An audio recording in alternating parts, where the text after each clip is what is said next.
अस्सलाम वालेकुम। तो आज शुरू करते हैं यूनियन पिक्चर्स की बनाई हुई उस फिल्म का जो हनीफ चौधरी और सदीक शेख के सरमाया से बनाई गई। अरशद काज़मी की लिखी इस फिल्म के डायलॉग बाबा आलम सियापोश ने लिखे, जबकि स्क्रीन प्ले हैदर चौधरी ने लिखा जो इस फिल्म के डायरेक्टर भी थे।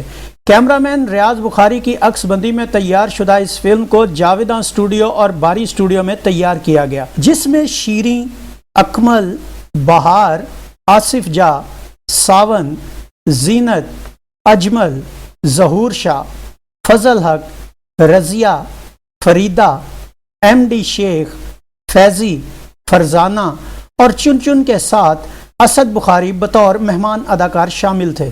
और 1964 की इस 20वीं फिल्म का नाम था भरजाई। इस फिल्म की स्टोरी क्या थी, आइए देखते हैं। इस फिल्म में चौधरी सरफराज अदाकार असद बुखारी, जो अपने एक मज़ारे जामो अदाकार जहूर शाह की बेटी बानो अदाकारा बहार से मोहब्बत करता है, मगर उसका भाई शहाब अदाकार अजमल और भाभी मुमताज़ अदाकारा जीनत अपने साले ताज फजल हक के वर्गलाने पर इस शादी से इनकार कर देते हैं। नतीजतन सरफराज बानो के बाप से बात करके खुद ही इससे शादी कर लेता है। ताज, जो खुद भी बानो के हुस्न का शदाई होता है, अपनी बहन मुमताज से मशवरा करके बानो को मारने के बदले गलती से सरफराज को कत्ल कर देता है। बानो की जेठानी मुमताज उसे ताने देकर निकाल देती है। कुदरत की करनी से शहाब और मुमताज के घर बेटी और बानो के घर बेटा पैदा होता है। बानो और उसका बाप ताज के धमकाने पर गांव छोड़ देते हैं। जामू अपने बड़े भाई के पास चला जाता है, जो अपने यतीम पोते के साथ अकेला रहता है। वक्त के साथ बानो का बेटा सरदार अदाकार अकमल जवान हो जाता है। एक दिन वो मुमताज़ और उसकी जवान बेटी नाजो की जान बचाता है। पढ़ी लिखी खूबसूरत नाजो अदाकारा शीरी उसकी मोहब्बत में गिरफ्तार हो जाती है। गांव में मेले के दौरान सरदार के बैल और चौधरी ताज के बेटे बरकत अदाकार सावन के बैल में मुकाबला होता है, जिसमें सरदार का बैल जीत जाता है। इधर नाजो पूरी तरह सरदार के इश्क में पागल हो जाती है। उसकी सहेली रानी अदाकारा रजिया चक्कर चलाकर सरदार से उसकी मुलाकात करवा देती है, मगर खुद सरदार के दोस्त राजा अदाकार आसिफ जा से मोहब्बत कर बैठती है।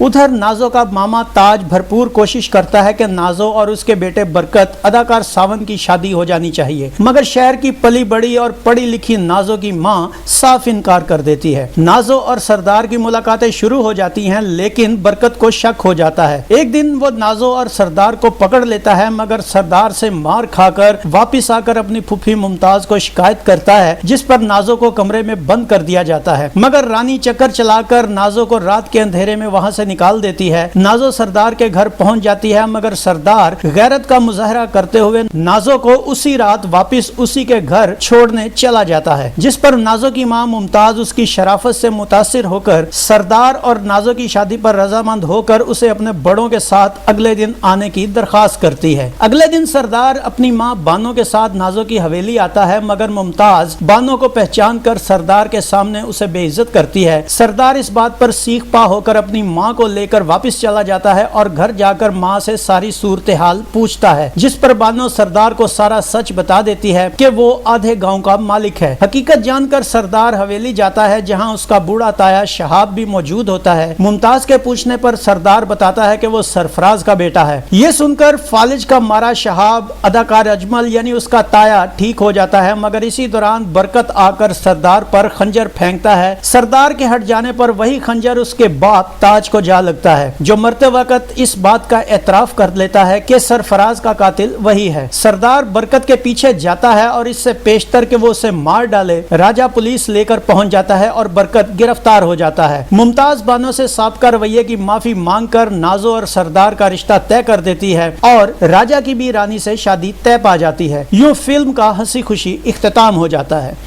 नाजरीन, एक सादा सी कहानी जो नहायत खूबसूरत अंदाज में फिल्माई गई। फिल्म में ना कहीं झोल, खूबसूरत अदाकारी, कल्चरल म्यूजिक में गुंधी ये फिल्म एक बेहतरीन तफरीह थी।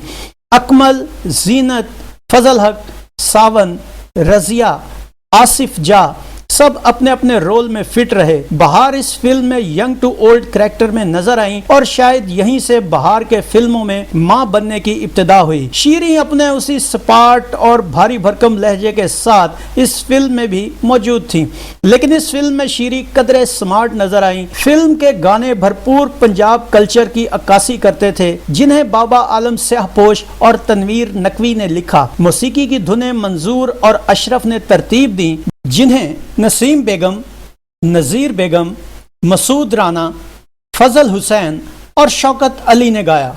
فلم میں 8 گانے شامل تھے، جن میں نسیم بیگم کے انگ انگ وچوں لشکاں اٹھن پیروں اٹھن چھالاں یہ گیت اداکارہ شیری پر پکچرائز کیا گیا۔ انگ انگ وچوں لشکاں اٹھن پیروں اٹھن چھالاں وے جوش جوانی دا کیویں سنبھالاں وے جوش جوانی دا لٹکاں تے مٹکاں دے نال اسی چلے یہ گیت اداکارہ شیری پر عکس بند ہوا۔ لٹکاں تے مٹکاں دے نال اسی چلے وک وک ہونا سارے نہیں اکلے تیرے دے پجے میری ماں دی ہلے۔ نذیر بیگم کے میں راکھی او دے کھیتاں دی یہ گیت اداکارہ بہار پر فلمایا گیا۔ میں راکھی او دیکھے تاندی او راکھا میرے روپ دا میں راکھی او دیکھے تاندی او راکھا میرے روپ دا بت ڈنگ مار دی پراندا میرا شوق دا تیری چنری نو لگا گوٹا یہ گیت اداکارہ بہار اور فریدہ پر عکس بند ہوا۔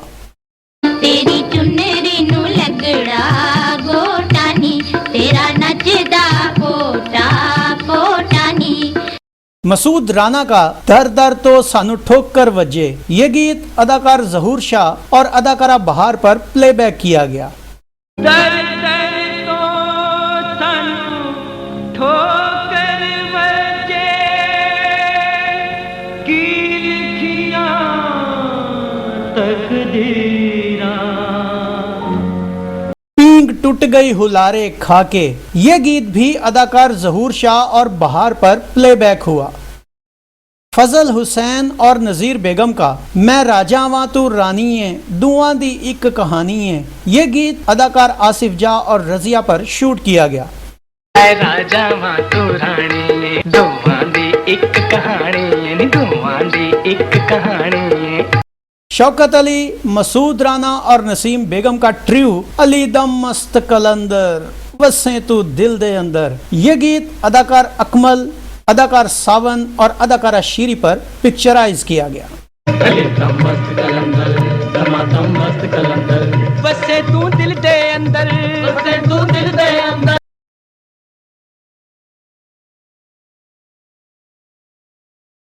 ناظرین، یہ فلم 29 مئی 1964 بروز جمعہ کو نمائش کے لیے پیش کی گئی۔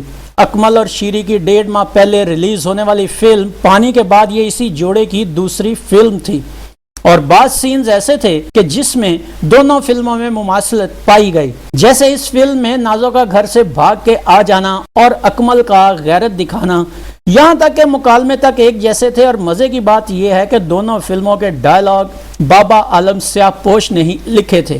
شاید یہی وجہ ہو کہ اس قدر سینز اور مکالمے ملتے جلتے ہوں۔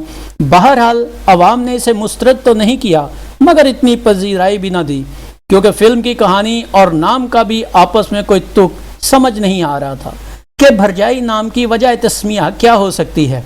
کراچی کے آڈینس سینما میں 16 ہفتے کے بعد اس فلم نے درجہ بندی میں اوسط درجہ کو چھو لیا اور سال کی تیسری اوسط فلم قرار پائی۔ لیکن شیریں کے ڈانس دیکھ کر واقعی یقین ہو گیا کہ قریشی صاحب اور زبیر احمر بھائی سچ کہتے تھے کہ کدکڑی اور چھڑپا ڈانس کی موجد شیریں ہی تھی۔ تو ناظرین، یہ تھا فلم بھرجائی کا ایک مکمل ریویو۔ امید ہے آپ کو ہمارا یہ ویڈیو پسند آیا ہوگا۔